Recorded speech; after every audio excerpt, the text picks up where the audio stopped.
I remember we flew here, and Mr. Carpenter owned the team at that time, and we went to his house in Wilmington, Delaware, and the day before I visited Ted Turner, and the day before that I visited Augie Bush, who was in the hospital in St. Louis, and he offered me a Budweiser distributorship. We visited Ewing Kaufman of the Kansas City Royals. He offered me an already proven oil well, and Mr. Galbraith, he offered me racehorses. People can never figure why I didn't take that deal. But if you're in the racehorse business, you need a Derby winner with balls that big. That's what you need, okay? And he didn't have a Derby winner, so I wasn't going there. So, and I remember my guy looked at Rui Carpenter and says, you know, he wants $800,000 a year. Rui said, "My God, that's almost $1 million." And I remember going back to the airport. Mr. Giles, Bill Giles, who was, he didn't own it, but he was kind of running the team in those days.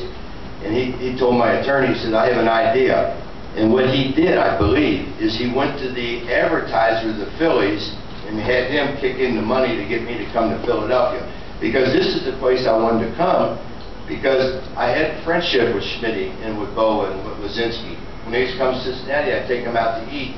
And I always figured their only problem in the 70s was us, the Big Red Machine. They couldn't beat us. And see what happened. The Phillies were like this.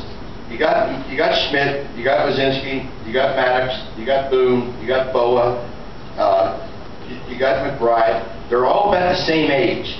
And all, with the exception of McBride, come through the Philly organization. And it's not that Schmitty didn't respect Boa or Boa didn't respect Lazinski, but they needed someone they could look up to. And when I came here, I had a couple World Series titles in my pocket, and I already had 3,100 hits. And, you know, I used to listen to Boa. He'd get in an argument with Lazinski, and he'd say, "Check the stats, check the stats, check the stats." I walked down there one night and says, "Who wants to check the stats?" You know, nobody wanted to check stats with me. I'm a stat man. And and I remember we were playing in New York, and I got served divorce papers. All right?